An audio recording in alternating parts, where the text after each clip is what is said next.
왜 내 인생은 내가 원하는 대로 잘 안 풀리는 걸까? 어쩌면요, 그 답은 아주 가까운 곳에 바로 당신이 매일 만나는 사람들에게 있을지도 모릅니다. 좋든 나쁘든 말이죠.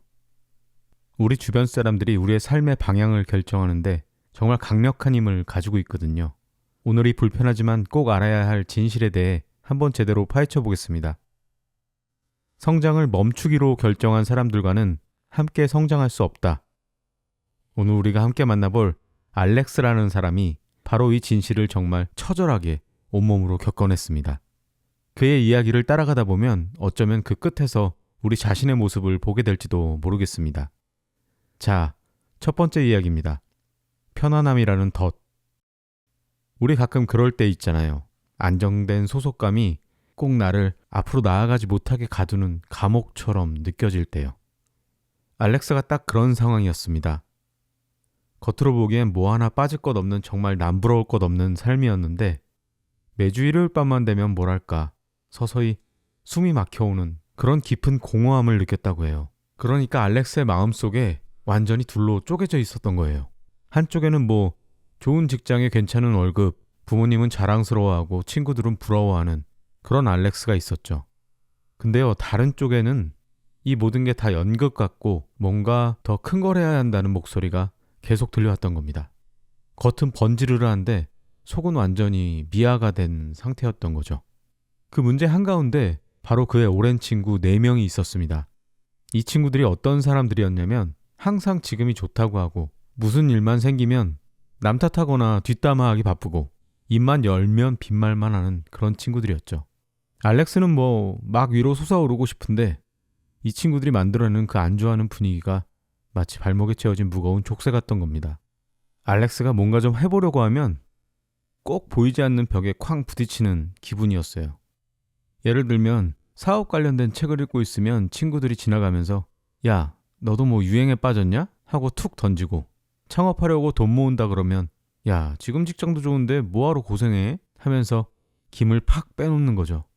일 때문에 술자리라도 한번 빠지면 바로 나오는 말 너 변했다.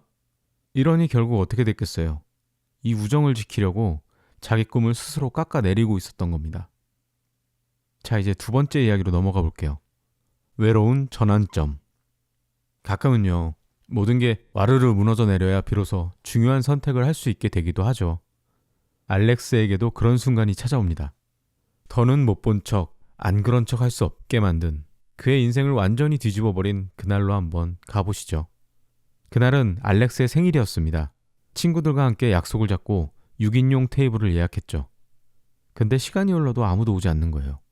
40분 동안 한 명씩 이런저런 핑계를 대면서 약속을 결국 취소했습니다. 상상해보세요. 시끌벅적한 레스토랑에서 텅 빈 의자들 사이에 케이크 하나 놓고 혼자 앉아있는 그 기분.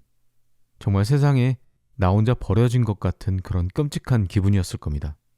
근데 진짜 이상한 건 그 순간 알렉스의 화가 친구들이 아니라 자기 자신한테 향했다는 거예요.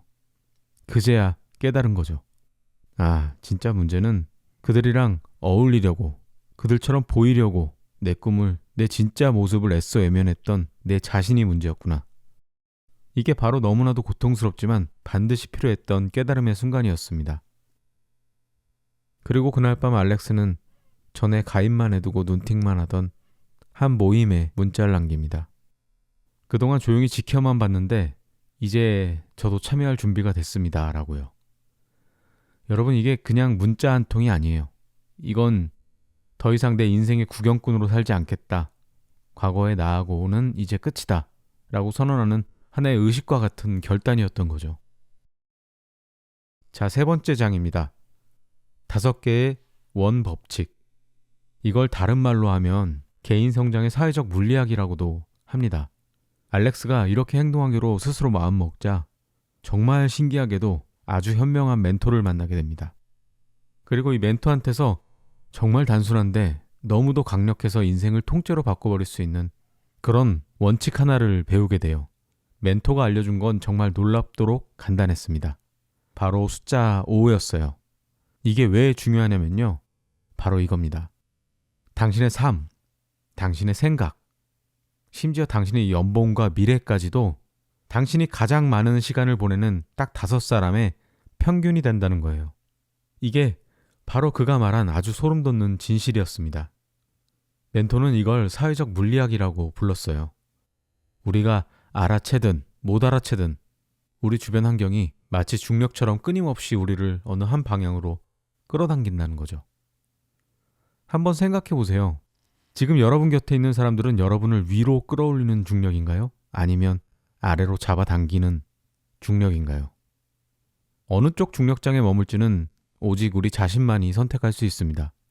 그리고 멘토는 정말 뼈아픈 진실 몇 가지를 더 알려줬어요. 첫 번째, 당신이 사다리를 오르기 시작하면 당신 아래에 있는 사람들이 당신 바지가랑이를 붙잡고 끌어내리려고 할 거다. 왜냐고요? 당신이 올라가는 모습이 그 사람들에게는 스스로가 멈춰 있다는 걸 너무나도 선명하게 보여주니까요. 두 번째, 그냥 옆에 있어주는 거랑 당신의 성장을 진심으로 응원해주는 건 전혀 다른 문제다. 이걸 꼭 구분해야 한다는 거죠. 마지막으로 때로는 거리를 두는 것이 진정으로 그 사람을 사랑하는 방법일 수도 있습니다. 자, 그럼 이제 지금 당장 떠오르는 내게 가장 큰 영향을 주는 5사람, 누구인가요? 그리고 그 사람들은 지금 나를 어디로 데려가고 있나요? 네 번째, 광야에서의 성장입니다. 멘토는 알렉스에게 미리 경고했어요. 과거의 껍질을 벗고 새로운 당신으로 태어나는 과정은 반드시 외로운 광야와 같을 거라고요. 정말 아무도 없는 것 같은 그 시간이 찾아올 거라고 말이죠. 하지만 바로 그 고독의 한가운데서 진짜 백이 성장이 시작되는 법입니다. 그 후 6개월은 알렉스에겐 정말 지옥 같은 시간이었을 거예요. 처음 한 달은 어이구 우리 사장님 나오셨네 같은 비아냥으로 시작되더니 2달째엔 약속 잡자는 연락이 뜸해지고 3달째엔 아예 전화가 오지 않았습니다. 그렇게 옛 세상과의 끈이 하나씩 툭툭 끊어져 나가는 동안 알렉스는 홀로 자기만의 새로운 세상을 벽돌 한 장 한 장 올리고 있었던 거죠. 이 외로움, 이게 바로 성장을 위해 반드시 지불해야 했던 입장료였던 셈입니다. 그리고 결국 가장 친하다고 믿었던 친구에게서 마지막 문자가 왔습니다. 난 이제 네가 누군지 하나도 모르겠다. 옛날에 너로 돌아오고 싶어지면 그때 연락하자. 이 한 문장으로 과거와의 문은 완전히 닫혀버린 겁니다. 친구가 보고 싶어 했던 건 앞으로 나아가는 알렉스가 아니라 자기들 옆에 머물러 있던 과거의 알렉스였던 거죠. 자, 이제 5번째 장입니다. 미래의 동료들을 찾아서. 하지만 여러분, 그 길고 어두웠던 광야의 끝에는요, 반드시 새로운 길이 열립니다.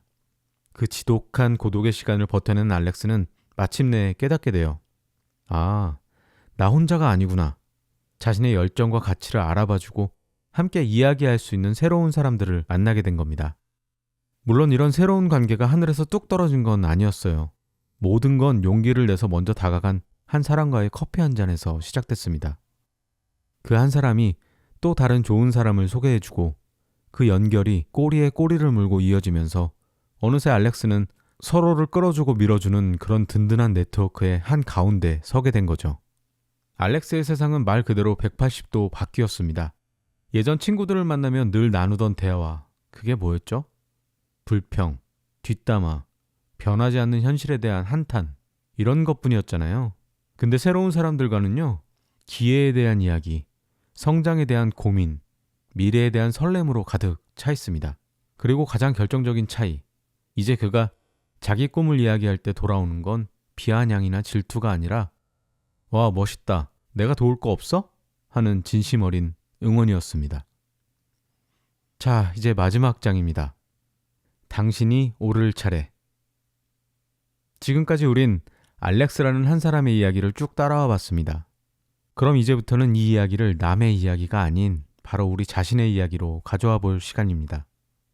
오늘 이 문장 하나는 꼭 가슴에 담아가셨으면 좋겠습니다. 성장통의 외로움은 잠깐이지만 성장을 포기한 후에는 평생 간다. 지금 당장 한번 변화하는 게 외롭고 두려울 수 있어요. 근데 그건 언젠간 끝납니다.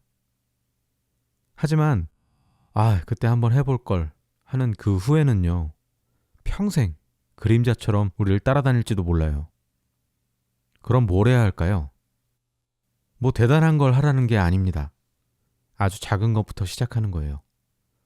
첫째, 아주 솔직하게 한번 적어보세요. 내 시간과 에너지를 가장 많이 뺏어가는 사람이 누군지. 둘째, 이번 주에 딱 한 번만 조금은 불편하고 낯선 모임에 나가보는 겁니다.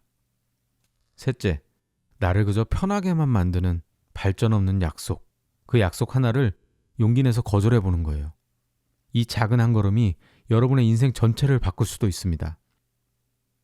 자, 오늘 이야기의 마지막입니다. 지금 당신 곁에 있는 사람들은 당신이 더 잘 되기를 바라며 진심으로 축하해주는 사람들인가요? 아니면 당신의 꿈과 야망을 불편해하고 끌어내리려는 사람들인가요? 이 질문에 대한 여러분의 솔직한 대답이 앞으로 여러분이 어디로 가야 할지를 알려주는 가장 정확한 나침반이 되어줄 겁니다. 지금까지 마인드 브릭이었습니다.